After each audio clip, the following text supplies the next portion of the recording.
Bismillah ar-Rahman ar-Rahim. Mr. President, distinguished members, thank you very much. Jordan treasures its long ties of friendship with this great institution, and I appreciate your invitation to speak here today. Permettez-moi aussi de remercier les citoyens de Strasbourg pour leur hospitalité chaleureuse. Cette ville représente toujours un symbole de passage de la guerre à la paix, un symbole de la réconciliation et de l'unité de l'Europe.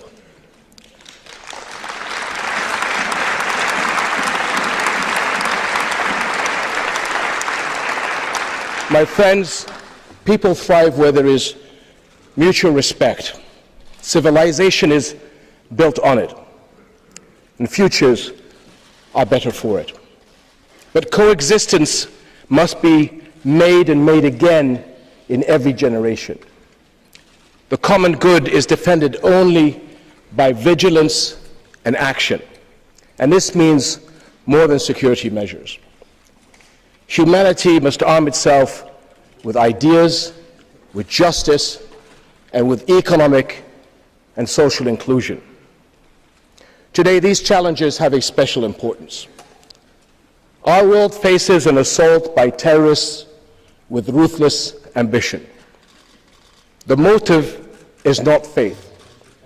It is power pursued by ripping countries and communities apart in sectarian conflicts and inflicting suffering across the world.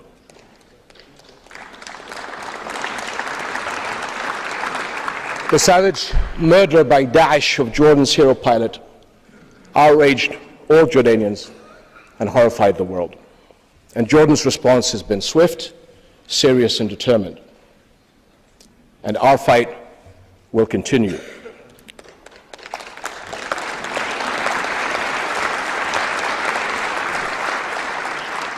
We and other Arab and Muslim states defend not only our people, but our faith. This is a fight that has to be carried out by Muslim nations first and foremost.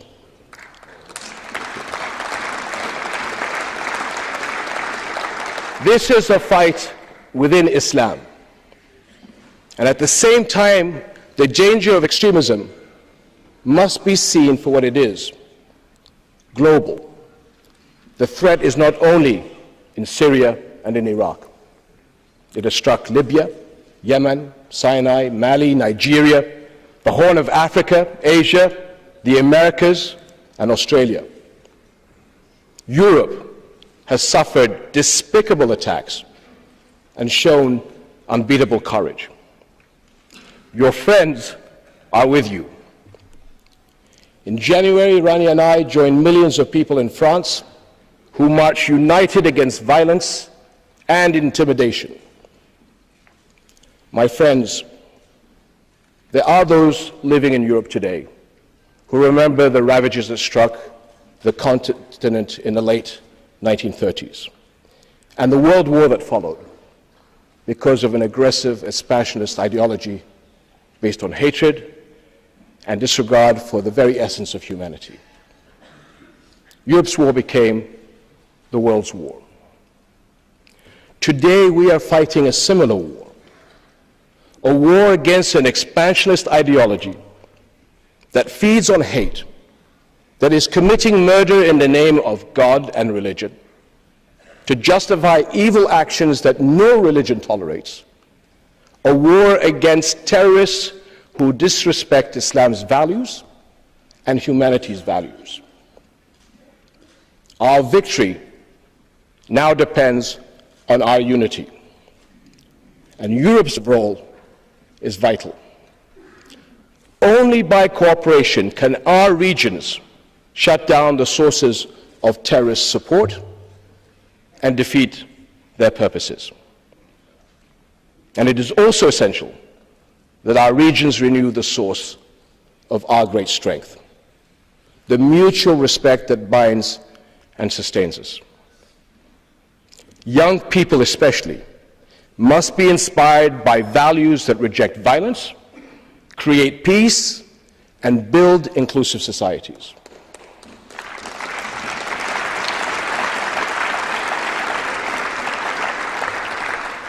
And let me suggest 3 areas of importance. The first is meaningful interfaith outreach, engaging people where they live. A dialogue of respect is a rockbed of all societies. Attacking and excluding others, insulting other peoples and their faith and their convictions, this is no way forward. The future lies in unity and respect, not division and stereotypes.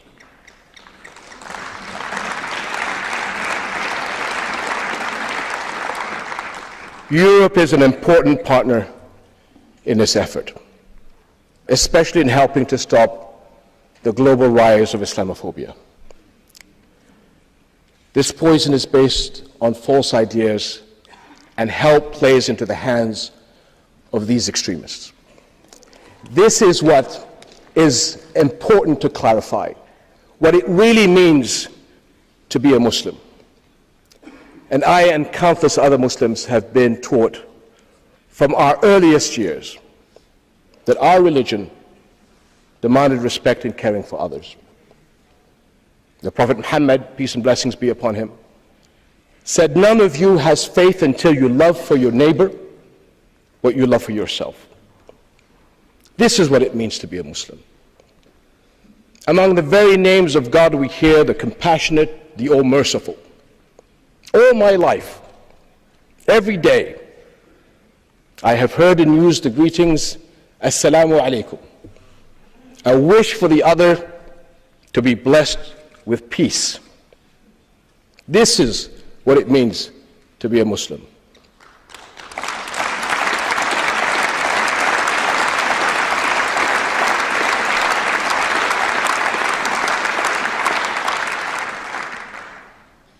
More than 1,000 years ago, before the Geneva Conventions,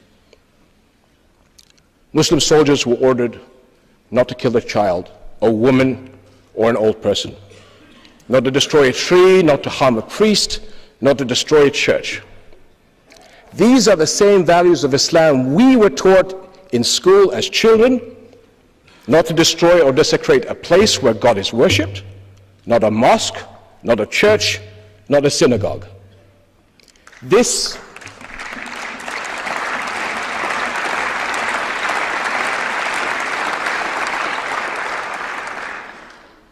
is what it means to be a Muslim. These are the values I teach my children, and they will hand it on to theirs. My friends, I am outraged and grieved by the recent attacks in some countries against Christian and minority communities. This is an offense against humanity as well as Islam. Arab Christians are an integral part of our region's past, present, and future.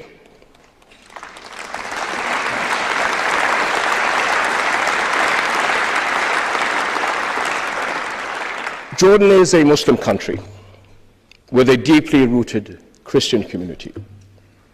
Together, the Jordanian people make up an indivisible society, friends and partners in building our country.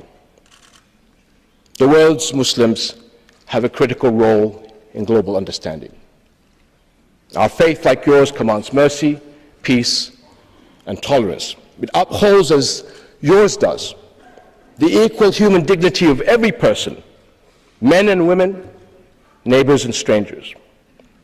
Now, those outlaws of Islam who deny these truths are vastly outnumbered by the ocean of believers, 1.6 billion Muslims worldwide. In fact, these terrorists have made the world's Muslims their greatest target. We will not allow them to hijack our faith.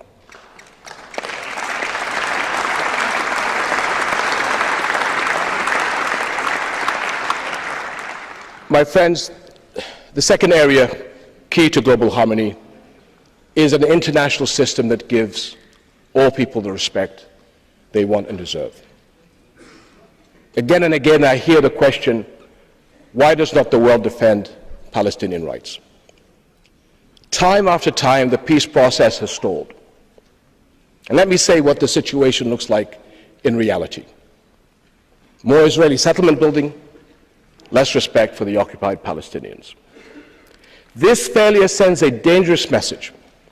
It erodes trust in international law and community. It threatens a pillar of world peace, that conflict must be solved by political means, not by force, not by violence. And it has given the extremists a powerful rallying cry. They exploit the injustices and the lingering conflict to build legitimacy and recruit foreign fighters across Europe and the world.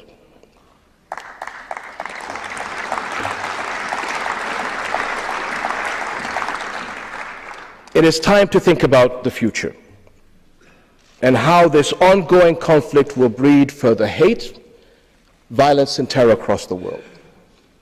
How can we fight the ideological battle if we do not chart the way forward towards Palestinian-Israeli peace? Our countries united must provide the momentum and chart the way forward towards a final comprehensive settlement.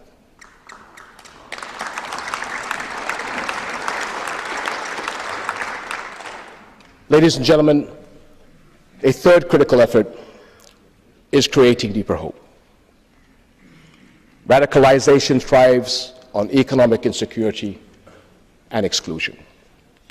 To create stakeholders in a peaceful world, people need opportunities to fulfill their potential and build good lives. Helping them is a powerful message of respect.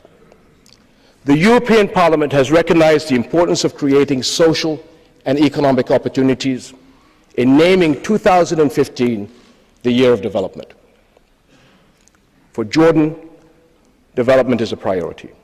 And despite all the regional challenges, we have pressed forward to meet urgent needs to grow jobs, to improve the quality of life through continued reforms and partnerships such as yours. And Jordan values our strong partnership with the European Union and its member states. And we are committed, with your support, to work together towards more advanced levels of partnership.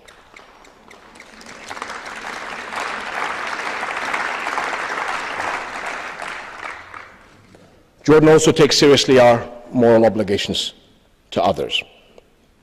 Despite scarce resources, the people of Jordan have opened their arms to refugees fleeing regional violence. As the President had mentioned earlier, Jordan has taken in thousands of Iraqi Christians over the past year. This in addition to giving shelter to 1.4 million Syrian refugees, which is 20% of the population over the past few years.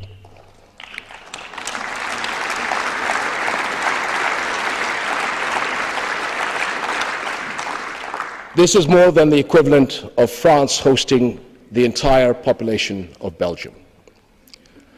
Our small country is now the world's third largest refugee host, and I thank all of you who are helping us to uphold this global responsibility.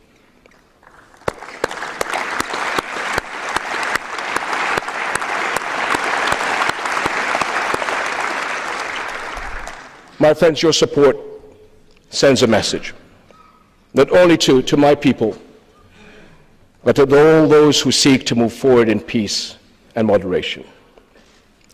Europe is with you. Our regions, our people, can find no better partners and neighbors than each other. History, geography, and future bind us. Let no one separate us, because together we can create pillars of mutual respect that will support the common good for generations to come. Thank you very much.